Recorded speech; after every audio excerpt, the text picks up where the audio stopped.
ये बेटा हमने बड़ी मुश्किल से अपने इमोशन को कंट्रोल किया।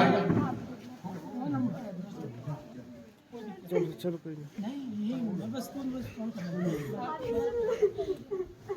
कोई बात नहीं यार, अब मिलते रहेंगे।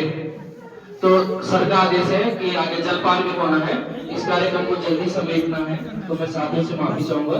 तो इसलिए इसलिए शर्मा जी राणा जी से एसएससी पीटी की तरफ से 2 शब्द, उसके बाद साहब का और उसके बाद जलपान मैं वो दे अच्छे नंबर लाना है, फुल मार्क्स है, ये बस हुआ है। मैं तो ये हाथी नहीं देखा ना, हाथी प्लीज सर को बहुत ज्यादा बुरा लगेगा। बात कर रहे हैं, इनकी ये भी बहुत अच्छी बात थी। और हितेंद्र राव सर, उनके बारे में बताओ तो बताओ, क्या बताओ, मुझे कुछ समझ नहीं आ रहा। क्योंकि रावत सर के साथ ऐसा लगाव जुड़ गया था जैसे मानो अपने माँ बाप जैसे हो। मैं कभी सर से गुस्से से बात कर देती थी। आप लोग तो जानते हैं मेरा स्वभाव कैसा है, गुस्से टाइप का। तो कभी कभी गुस्से से बात कर देती थी, लेकिन सर ने कभी भी मुझे डांटा नहीं आज तक, हमेशा प्यार से बात की थी। तो कभी मैं कोई प्रश्न पूछने जाती थी तो कभी भी उन्होंने एक बार भी मुझे मना नहीं किया। वो जानते थे कि इसे ये प्रश्न आ रहा है, फिर भी मैं उनको जाती थी। क्यों? क्योंकि मैं परेशान करती रहती थी।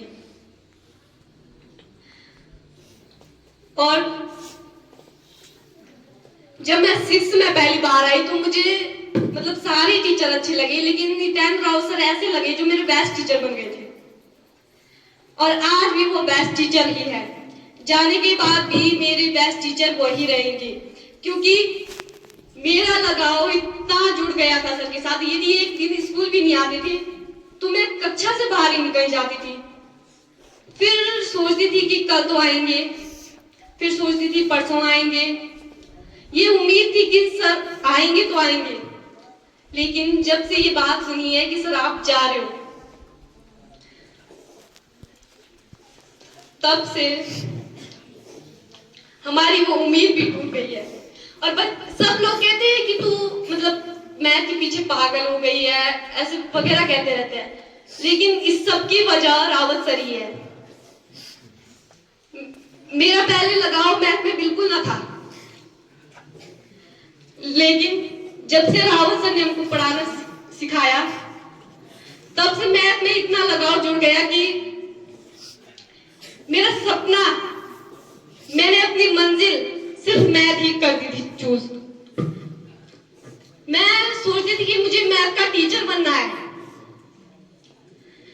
लेकिन सर जब से ये बात सुनी है कि आप जा रहे हो, गणित विषय भी एक बोझ जैसे लगने लगी। सर जब से सुना है कि आप जा रहे हो, गणित विषय एक बोझ जैसी लगने लगी।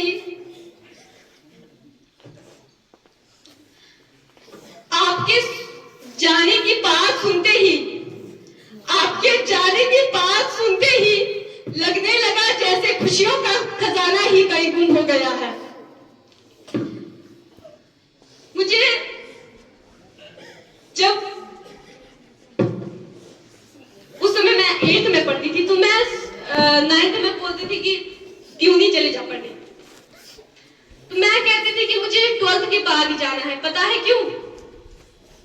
क्योंकि रावत सर हमको पढ़ाते थे। फिर कहा कि 11th से चले जाना। जाने का मन तो था, लेकिन फिर एक बात सोचती थी कि रावत सर भले ही 11th से ना पढ़ाए, लेकिन यहाँ पे इस स्कूल में तो होंगे। यही सोचकर मैं 11th से भी जाना नहीं चाहती थी। लेकिन जब से बात सुनी है तो लगता है काश आज ही चले जाती। लेकिन ऐसा हो गया कि ना अब जा पाऊंगी। जाने की तो सोच रही हूं, ना जा पा रही हूं।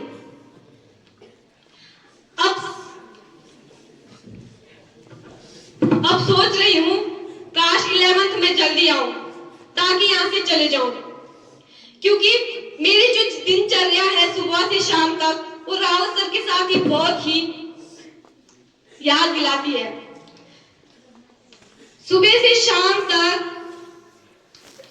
क्लास से बाहर निकलती थी तो रावत सर दिख जाते थे, तो उनके पास चले जाती थी।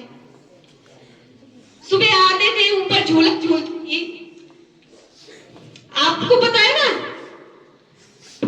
सबको पता है, वो स्कूल का मैंने ही तोड़ दिया। तो सर पीछे से बोलते थे अरे क्या हो गया, क्यों झूल रहे हो, तो फिर भी मैं नहीं मानती थी। कभी कभी सर मुझे यहाँ तक ले आते थे, फिर भी वापस भाग जाती थी। और सुबह आपको तो पता ही है, सुबह जानियाल चाचौरों का होटल है, उसके वहां पे धूप सेकने चली जाती थी और सामने रावत सर दिख जाते थे। लेकिन अब ऐसा हो गया, जब से सर की जाने की बात सुना है, ना वहां पे जाने का मन करता है, ना झूला झूलने का मन करता है, ना क्लास में बैठने का करता है, ना क्लास से बाहर जाने का मन करता है। क्लास में बैठूं तो यादें सताती है, बाहर जाऊं तो हर वो यादें याद आती है।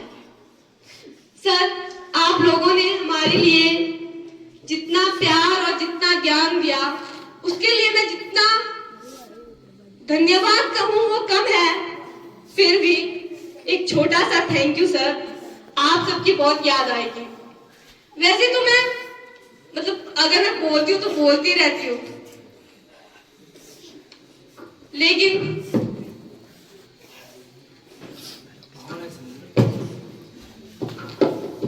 हेलो